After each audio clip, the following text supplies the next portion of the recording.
जामवान जी जो नीति निपुण हैं, बलवान हैं, पराक्रमी हैं, तत्वज्ञ हैं, ज्ञानी हैं और प्रभु के प्रिय भक्त भी हैं।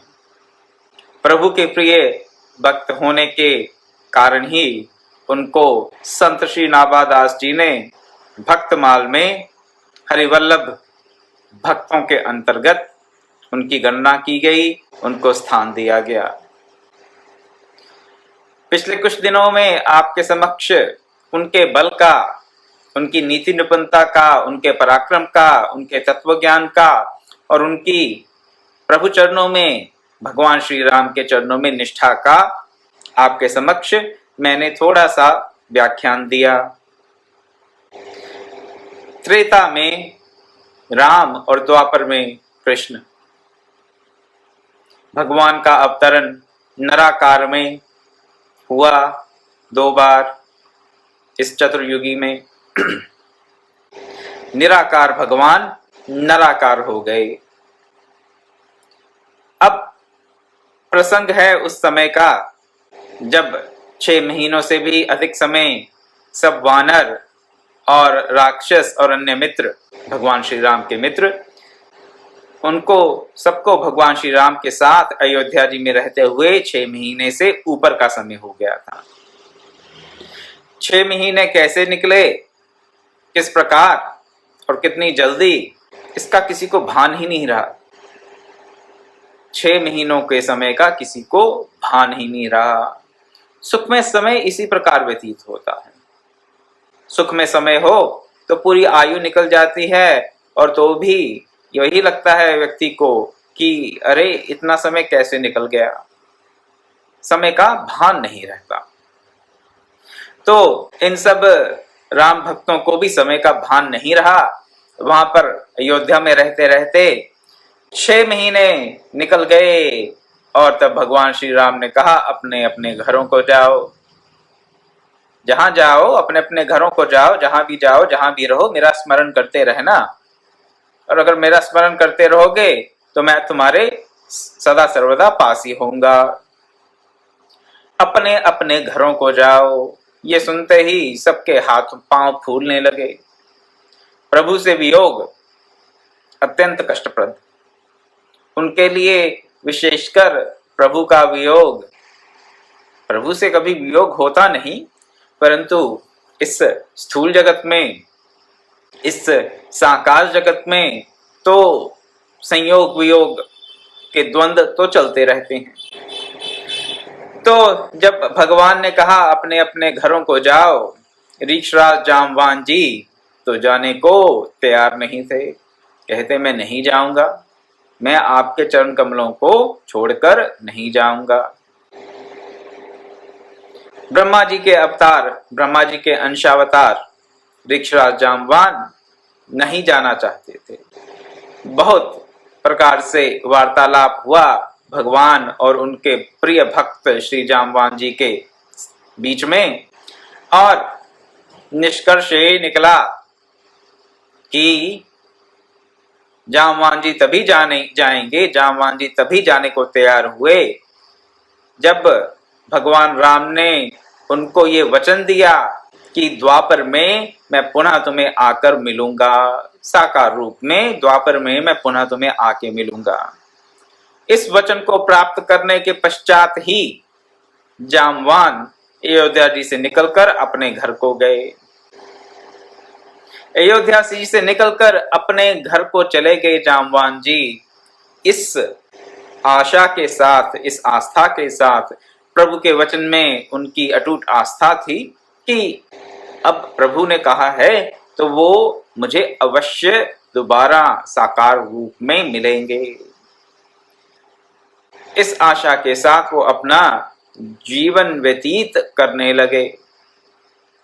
जीवन व्यतीत करते किस आशा के साथ कि प्रभु मुझे मिलेंगे, प्रभु के मुझे पुनः दर्शन होंगे, भगवान ने मुझे स्वयं कहा है।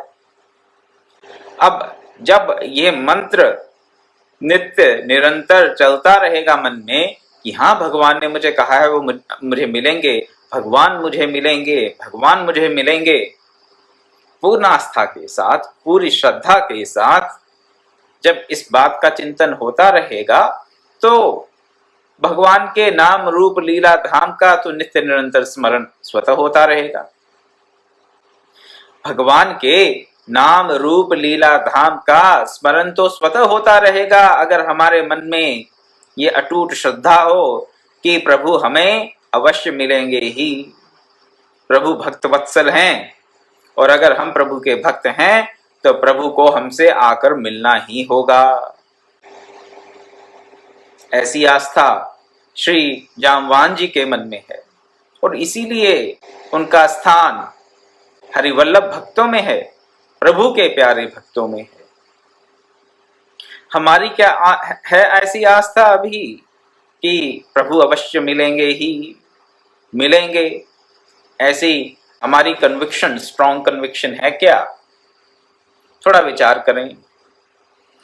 हम भक्ति कर लेते हैं, ठीक है, करनी चाहिए, किसी ने कह दिया, अच्छी बात है, अच्छा मार्ग है, भक्ति करनी चाहिए, प्रभु के नाम रूप लीला गुणों का धाम का स्मरण करना चाहिए, करते हैं।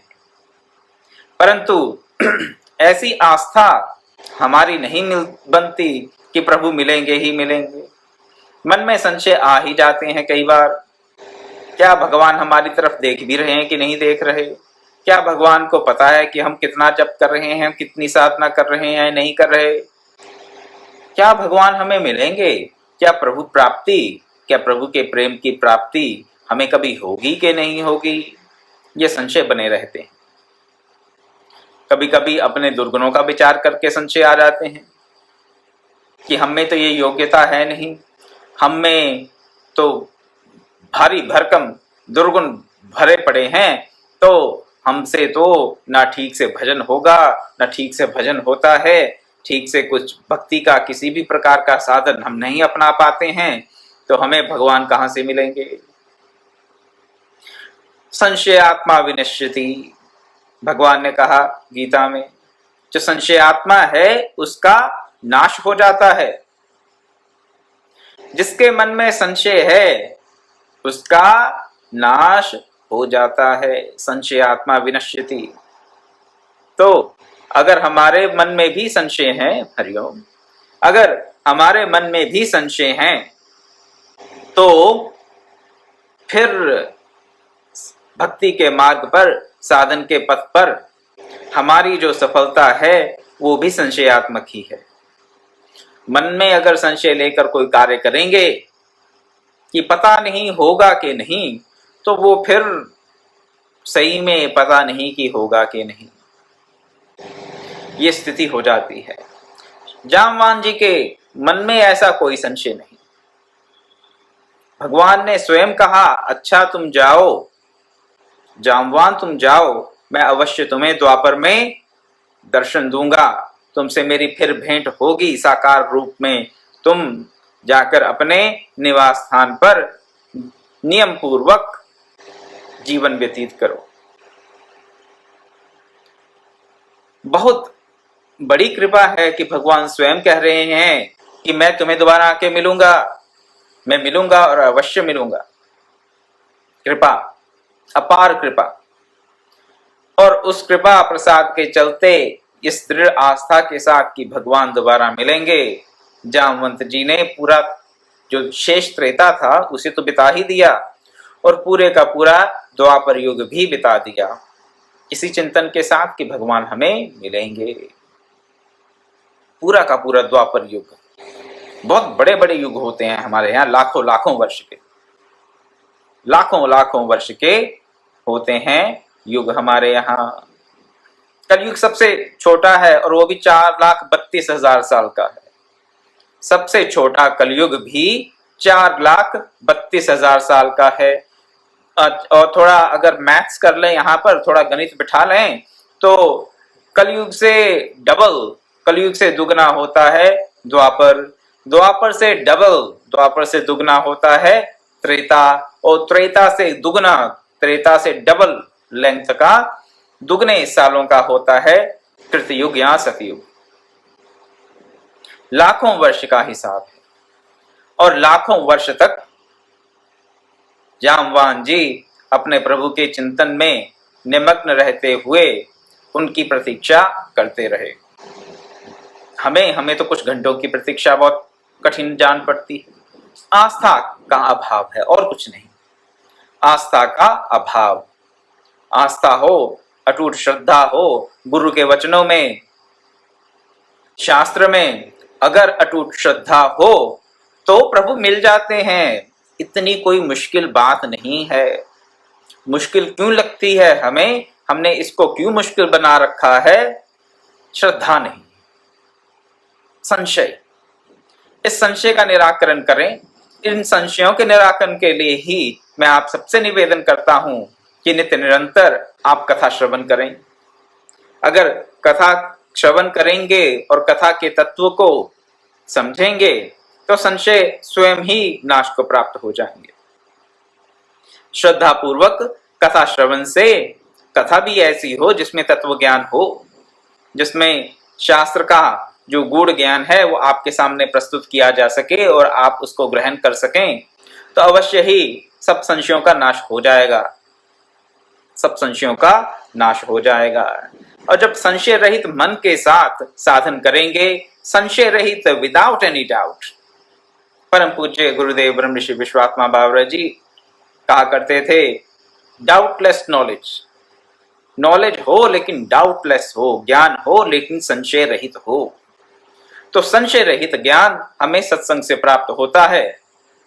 सत्संगति से हमारे ज्ञान में जो भी कमी है, जो भी संशय है, उनका नाश हो जाएगा। और संशय का नाश हो जाएगा तो हमारी आस्था, हमारी श्रद्धा अपने आप फिर दृढ़ होगी। और अगर संशय का नाश नहीं हुआ तो फिर अपना नाश होगा। संशय आत्मा विनश्यति। विचार करें, हम अपने संशयों का निराकरण करें सत्संग से, स्वाध्याय से, जप से और किसी प्रकार के तप से, किसी भी प्रकार के साधन से, जैसे भी आपके लिए संभव हो, आपको संभव जान पड़े, जो भी आपको सुगम लगे। सुगम तो इतना नहीं है, लेकिन फिर भी जहां भी आप प्रयास कर पाएं, जहां भी आप पुरुषार्थ कर पाएं, जिस भी साधन मार्ग में, वहां पर आप प्रयास अवश्य करें। मेरा आपसे निवेदन है, थोड़ा करें, ज्यादा करें, जितना होता है उतना करें, प्रयास अवश्य करें अपने संशयों के नाश के लिए। क्योंकि अगर संशयों का नाश हो गया तो प्रभु को प्राप्त होंगे, और अगर संशयों का नाश नहीं हुआ तो हम नाश को प्राप्त हो जाएंगे। संशयात्मा विनश्यति। जामवान जी के मन में कोई संशय नहीं, इसीलिए वो हरिवल्लभ हैं। वो प्रभु के प्रिय भक्त इसीलिए हैं क्योंकि उनके मन में कोई संशय नहीं, कोई संशय नहीं किसी भी प्रकार का। लेकिन बड़ी विडंबना की बात है, अब आपके आगे द्वापर की कथा रखता हूं। द्वापर में भगवान श्री कृष्ण अवतार के रूप में इस धराधाम पर पधारे। उस समय द्वारका में जब भगवान श्री कृष्ण प्रस्तुत थे, अपने आप को अवस्थित किए हुए थे, विराजमान थे, एक यदुवंशी जिनका नाम सत्राजित बताया जाता है, सत्राजित ने सूर्य की उपासना की और घोर उपासना की सूर्य की। सूर्य की उपासना के फलस्वरूप उसको एक मणि प्राप्त हुई। उस मणि का नाम बताया जाता है सैमंतक। सैमंतक मणि प्राप्त हुई और वो मणि बहुत सुंदर थी, आकर्षक थी, देदीप्यमान थी। जहां पर वो मणि थी वहां पर किसी भी प्रकार के अंधकार का लेश मात्र भी नहीं रहता था। भगवान सूर्य ने खुद वो मणि दी थी सत्राजित को, तो उसे आप सूर्य के तेज का पुंज ही समझें, ऐसी मणि थी सैमंतक मणि। और वो सैमंतक मणि प्रतिदिन पता नहीं कितने किलो सोना भी देती थी। मुद्राएं, स्वर्ण मुद्राएं देती थी, स्वर्ण देती थी, ऐसा भागवत में और अन्य ग्रंथों में भी हमें पढ़ने को मिलता है। लेकिन हर रोज प्रतिदिन मांगने पर स्वर्ण देती थी सैमंतक मणि। एक बार की बात है कि सत्राजित के छोटे भाई प्रसेन जंगल में गए और ना जाने उनको क्या सूझी, जंगल में गए तो वो मणि अपने गले में धारण करके चले गए। वो मणि अपने वक्षस्थल पर धारण करके सत्राजीत के छोटे भाई प्रसेन जंगल में चले गए मृगया के लिए। लेकिन हुआ क्या, वहां पर एक सिंह ने, एक शेर ने उनको मार डाला। अब शेर ने मार डाला और शेर को भी मणि बहुत आकर्षक लगी, तो वो मणि को अपने साथ ले गया। मणि उनके मृत्यु का कारण बन गई। सत्राजीत के छोटे भाई प्रसेन की ऐसा समझें। अब जब एक शेर के पास वो मणि पहुंची तो उस मणि पर दृष्टि पड़ी ऋक्षराज जामवान जी की। ऋक्षराज जामवान जी ने देखा कि इस शेर के पास तो कोई बहुत बहुमूल्य मणि है, तो उन्होंने कहा कि एक पशु से इस मणि को छीन लेना चाहिए। तो उन्होंने उस सिंह को मारकर, पराक्रमी तो वो थे ही ऋक्षराज जामवान, अपने पराक्रम के फलस्वरूप उन्होंने क्या किया, सिंह को मार डाला और उस मणि को अपने साथ ले गए। अब जब द्वारका से मणि भी गायब हो गई और सत्राजीत के भाई प्रसेन भी गायब हो गए, प्रसेनजीत या प्रसेन उनका नाम बताया जाता है, तो ये बात फैलने लगी कि भगवान श्री कृष्ण नहीं, लगता है कि उनको गायब करा दिया। कॉन्स्पिरेसी थ्योरीज, लोग कहते हैं कि आजकल ही बहुत सारी कॉन्स्पिरेसी थ्योरीज होती हैं। ये देखिए, द्वापर के युग में श्री कृष्ण अवतार के टाइम पर भी कॉन्स्पिरेसी थ्योरीज थी। आजकल की कॉन्स्पिरेसी थ्योरीज क्या हैं? ये जो वहां पर न्यूयॉर्क में, मैनहट्टन में जो ट्विन टावर गिरा था, उसके बारे में लोग कहते हैं कि अमेरिकन ने खुद ही गिरा दिया था। ये कॉन्स्पिरेसी थ्योरी बताई जाती है। एक कॉन्स्पिरेसी थ्योरी और बताई जाती है क्या, कि चंद्रमा पर मनुष्य पहुंचे नहीं, लेकिन अमेरिका ने वो सारा एक क्या किया, किसी स्टूडियो में पूरी वो ऐसे वीडियो बनाकर उसका प्रसारण कर दिया दुनिया भर में कि हम चंद्रमा पर पहुंच गए हैं। ये भी एक कॉन्स्पिरेसी थ्योरी है। भांति भांति की अभी लेटेस्ट कॉन्स्पिरेसी थ्योरी क्या है कि हाँ, ये जो इंजेक्शन है इनसे क्या हो जाता है, इनसे आपकी प्रजनन की क्षमता खत्म हो जाती है। ऐसी भी कॉन्स्पिरेसी थ्योरीज चल रही हैं। किसी एक देश में नहीं, भांति भांति के देशों में भांति भांति की कॉन्स्पिरेसी थ्योरी चल रही है ये कोरोना के वैक्सीन को लेकर। इससे आपकी प्रजनन क्षमता खत्म हो जाएगी, इससे ये हो जाएगा, वो हो जाएगा। मैं ये नहीं कह रहा हूं कि किसी प्रकार का कोई साइड इफेक्ट नहीं होता वैक्सीन से, अवश्य होंगे साइड इफेक्ट तो, लेकिन ऐसे ही भयंकर भयंकर रोग बता दिए जाते हैं कि उनका कुछ हमें अता पता नहीं कि उनका कुछ वैक्सीन से लेना देना है भी या नहीं। तो कॉन्स्पिरेसी थ्योरी ये कोई नई बात नहीं है, ये तो द्वापर युग से चली आ रही है। भगवान श्री कृष्ण भी इस कॉन्स्पिरेसी में फंस गए। किस कॉन्स्पिरेसी में फंस गए कि श्री कृष्ण ने क्या किया, सत्राजीत के भाई प्रसेन को खुद ही जंगल भिजवा दिया किसी प्रकार से, और जंगल भिजवा कर उनको मरवा डाला। और मरवा कर क्या किया, जो मणि थी सेमंतक मणि, उसको खुद हर लिया। तो लोग ये कहने लगे कि ये सब कृष्ण का किया धरा है। कृष्ण ने ऐसा क्यों किया, कोई पूछे तो बोले कि उनको भी जेलसी फीलिंग हो रही होगी, शायद उनमें भी ईर्ष्या का भावना आ गई होगी क्या, कि ये जो और यादव हैं, कौन यादव, प्रसेन और उनके भाई सत्यजीत, इनके पास तो बहुत धन इकट्ठा हो जाएगा। अगर, क्योंकि सेमंतक मणि प्रतिदिन धन दे रही थी, तो इनके पास तो बहुत धन इकट्ठा हो जाएगा। और इनके पास अगर द्वारिका के जो राजा हैं उनसे भी अधिक धन हो गया, तो फिर ये कहीं हम विद्रोह ना कर दें, हम पर आक्रमण ना कर दें। तो भगवान श्री कृष्ण पर यह आरोप लगाया गया कि उन्होंने किसी प्रकार का विद्रोह ना हो, कोई उनके बराबर ऐश्वर्य में ना आ जाए, इसलिए सत्राजीत के भाई प्रसेनजीत को जंगल में भिजवा दिया मणि के साथ, और वहां पर उसको मरवाकर किसी प्रकार से मणि तो हथिया ली। और अब ये बात फैला दी कि शेर ने प्रसेनजीत को मार दिया। ये होगी पूरी कॉन्स्पिरेसी थ्योरी। अब कॉन्स्पिरेसी थ्योरी, भगवान कृष्ण पर ये लांछन क्यों लगा, इसकी भी एक अलग से कथा है, लेकिन उसमें भी मैं नहीं जाऊंगा। भगवान कृष्ण पर ये आरोप क्यों लगा, इसकी भी एक कथा है, लेकिन अभी वहां नहीं जाएंगे। यहाँ पर केवल जामवान जी की कथा आपको बताई जा रही है, और उसके संदर्भ में ही जो बात होगी वो मैं आपके सामने रखूंगा। हाँ, लेकिन इतना अवश्य है कि जब ऐसा लांछन लग गया, अपयश और अकीर्ति की बात फैल गई भगवान श्री कृष्ण को लेकर, ये जो कॉन्स्पिरेसी थ्योरी फैला दी गई, उन पर यह आरोप लगा दिया गया, तो उन्होंने ये निश्चय किया कि मैं इस आरोप के खंडन के लिए, इस कॉन्स्पिरेसी थ्योरी को सुलझाने के लिए पता कराऊंगा कि आखिर हुआ क्या, और अगर संभव हुआ, संभव क्या हुआ, उनके लिए सब संभव था, मैं उस सैमंतक मणि को फिर से प्राप्त करके प्रसेनजित को, सत्यजित को दे दूंगा। और प्रसेनजित तो उनका तो वध हो चुका है, उनकी तो हत्या हो चुकी है, तो उसके जो भाई हैं सत्यजित, उनको दे दूंगा।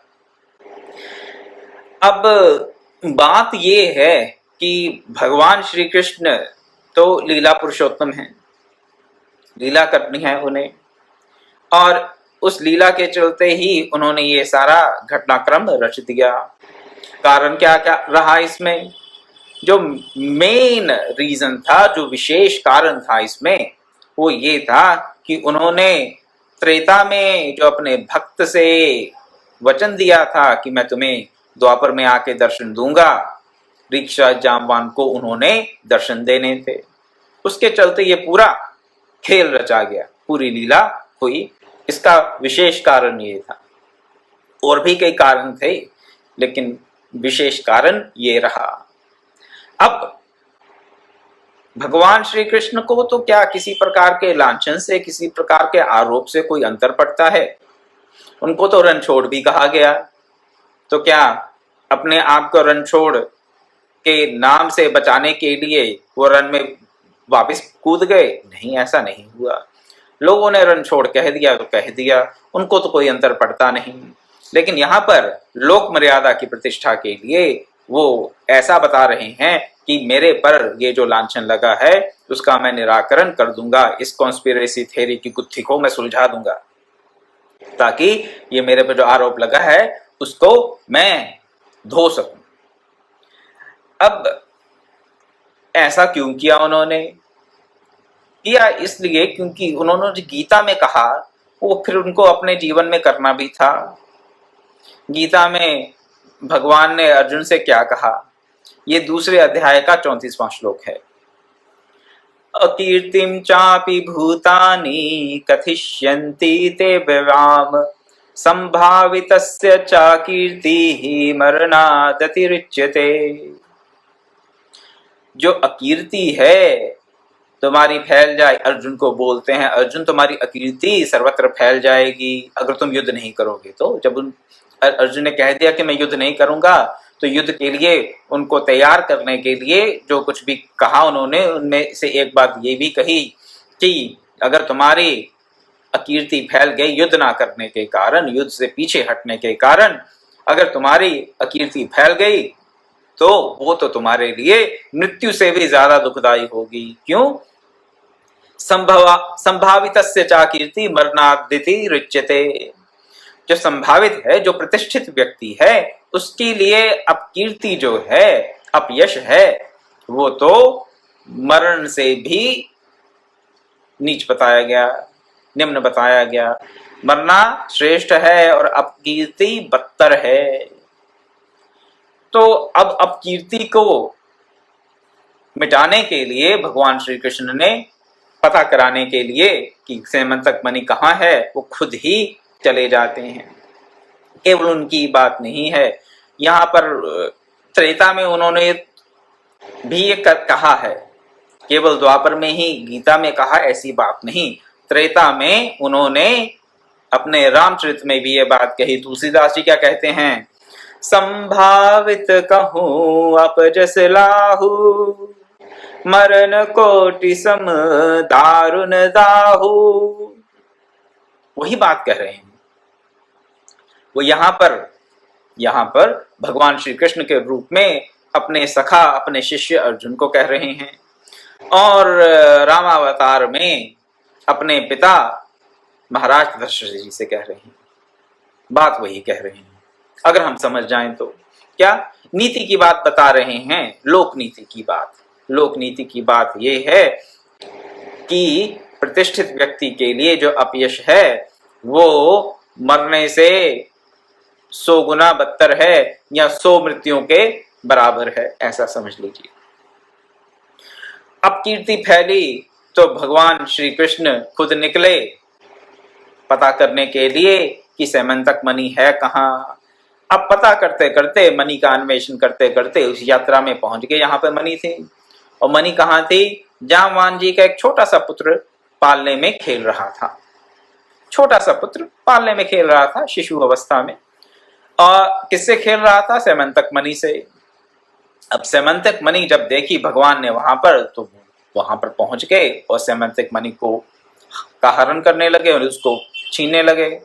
अब सैमंतक मणि तो एक तरफ रही, लेकिन छोटा बच्चा और उसकी धाय माँ, उसकी मेड, उसका पालन करने वाली दासी वहां पर, उन दोनों को भगवान श्री कृष्ण का स्वरूप देखकर एकदम से भय हो गया कि ये कौन आ गया यहाँ पर, अपरिचित व्यक्ति आ गया वहां पर। कोई जब जहां पर कोई आता नहीं, तो एक अपरिचित व्यक्ति को देखकर बच्चा भी और उसकी धाय माँ दोनों ही डर गए। एकदम से डर के मारे कांपने लगे। वो तो धाय माँ तो भाग गई वहां से। जब भागी तो फिर उसने चिल्ला पिलाकर वहां पर जामवान जी को बुला लिया। जामवान जी खुद ही आ गए वहां पर शोर सुनकर। अब विडंबना की बात देखिए, भगवान की लीला, भगवान की माया। क्या माया भगवान की? जो रिक्शा जामवान सतत भगवत स्मरण में अपने जीवन को, कितने जीवन को, लाखों वर्ष के जीवन को, त्रेता से लेकर द्वापर के अंत तक के जीवन को भगवान के नाम, भगवान की लीला, भगवान का धाम, भगवान के गुणों के स्मरण के साथ व्यतीत कर रहे थे, वही प्रभु जब उनके सामने आए तो उनको पहचान नहीं पाए। कहते, रे दुष्ट तू कौन है, तू ठहर जा, मैं अभी तेरी खबर लेता हूं, भगवान श्री कृष्ण से कहते हैं। और बताया ये जाता है, श्रीमद् भागवत में ये बताया गया है कि 27 दिन तक दोनों में युद्ध होता रहा। इतनी वृद्धावस्था के पश्चात भी जो जामवान वृद्ध थे, कहाँ लंका युद्ध में जो वृद्ध थे त्रेता में, वो द्वापर में कितने वृद्ध होंगे आप खुद हिसाब लगा लीजिए। लेकिन इतनी अत्यंत वृद्धावस्था में भी 27 दिन तक उन्होंने भगवान के साथ युद्ध किया। 27 दिन तक उनका युद्ध चलता रहा। और अंत में क्या हुआ? अंत में काम आया एक घूंसा। भगवान ने एक मारा घूंसा, भगवान श्री कृष्ण ने एक घूंसा मार दिया रिक्शा जामवान जी को। अब घूंसा लगने से जब उनको स्मरण हो आया, किसका? भगवान का, अपने प्रभु का स्मरण हो आया। कैसे? घूंसे से कैसे स्मरण हो आया? ये घूंसा एक बहुत कमाल की बात है भाई। हनुमान जी घूंसा मारते हैं किसको? लंकनी को, तो उसको भी अपने गुरु ब्रह्मा जी की याद आ जाती है, उनके वचन याद आ जाते हैं। यहां भी अगर घूंसा पड़ रहा है रिक्शा जामवान जी को, यहां पर तो भगवान स्वयं घूंसा मार रहे हैं। घूंसा मारा और घूंसे से जब रिक्शा जामवान हिल गए, एकदम से हिलने के पश्चात कैसे हिले? अपने शारीरिक बल को लेकर हिल गए, एक तरह से विफल हो गए। उस विफलता के चलते उनको स्मरण हो आया कि इतना बल, इतना अपार बल तो मेरे प्रभु के अलावा और किसी में हो नहीं सकता। इतना अपार बल मेरे प्रभु के अलावा और किसी में हो नहीं सकता। एक घूंसे के लगने से मेरे शरीर में जिस प्रकार की विफलता, जिस प्रकार की खलबली मच गई, ये तो भगवान ही हो सकते हैं और कोई हो नहीं सकता। इतनी बात का स्मरण होना ही था तो क्या भगवान श्री कृष्ण वहां पर भगवान श्री राम के वेश में उपस्थित हो गए। वृक्षराज जामवान के समक्ष क्यों उपस्थित हो गए? उनको क्या जरूरत आन पड़ी? क्या कोई बहरूपिया थे? नहीं, जरूरत ये आन पड़ी कि उन्हें अपने भक्त को यह आश्वासन देना था कि मैं वही हूं। कौन? जिसने तुम्हें, ऋक्षराज जाम्बवान जी, जिन्होंने तुम्हें त्रेता में ये वचन दिया था कि मैं तुम्हें आकर दर्शन दूंगा, इसलिए मैं उसी रूप में आकर तुम्हें फिर दर्शन देकर चेता रहा हूं, बता रहा हूं कि मैंने अपना वचन पूरा कर दिया। अब ऋक्षराज जाम्बवान तो अपने प्रभु के दर्शन प्राप्त करके गदगद हुए, कृतकृत्य हो गए। कृतकृत्य होने के पश्चात उन्होंने सेमंतक मणि तो दे ही दी, चलिए वो तो कोई बड़ी बात नहीं, साथ ही साथ अपनी पुत्री जामवती को भी भगवान श्री कृष्ण को समर्पित कर दिया। तो इस प्रकार भगवान श्री कृष्ण का विवाह ऋक्षराज जाम्बवान जी की पुत्री जामवती के साथ हो गया। तो अपने इष्ट देव को उन्होंने साष्टांग नमस्कार किया, स्तुति की, षोडशोपचार किया, पश्चात उनको विदा कर दिया सेमंतक मणि और जामवती के साथ। ऋक्षराज जाम्बवान ऐसे भक्त जिनकी इतनी आस्था है, इतनी श्रद्धा है कि उन्होंने भगवान से वचन ले लिया कि मुझे आप दोबारा दर्शन देंगे तभी मैं अयोध्या से जाऊंगा, अन्यथा नहीं। और भगवान ने भी उनकी बात मान ली और उनकी बात को पूरी करने के लिए द्वापर में सेमंतक मणि का ये पूरे का पूरा ये खेल, पूरी की पूरा ये लीला रची गई। भक्त भगवान को अपने वश में कर लेते हैं, इसका एक बहुत सुंदर उदाहरण है। भक्त भगवान को अपने वश में कर लेते हैं। कैसे वश में कर लेते हैं? अपने प्रेम के चलते, और कुछ नहीं। भक्त के पास प्रेम के सिवा और कुछ है ही नहीं, और वो प्रेम भी वो प्रभु प्रदत्त ही है, भक्त यही मानता है, उस पर भी अपना अधिकार नहीं मानता। तो ऋक्षराज जाम्बवान जी की ये सुंदर कथा हमारे मन में ऐसी दृढ़ आस्था पैदा कर दे। मेरा तो यही गुरु चरणों में और प्रभु चरणों में यही निवेदन है कि इस कथा को सुनने के पश्चात हमारे मन में ये दृढ़ आस्था हो जाए क्या कि प्रभु हमें मिलेंगे ही। ऐसा नहीं कि उनको वचन दिया था और हमें वचन नहीं दिया, हमें भी वचन दिया हुआ है भगवान ने कि वो हमें मिलेंगे दोबारा।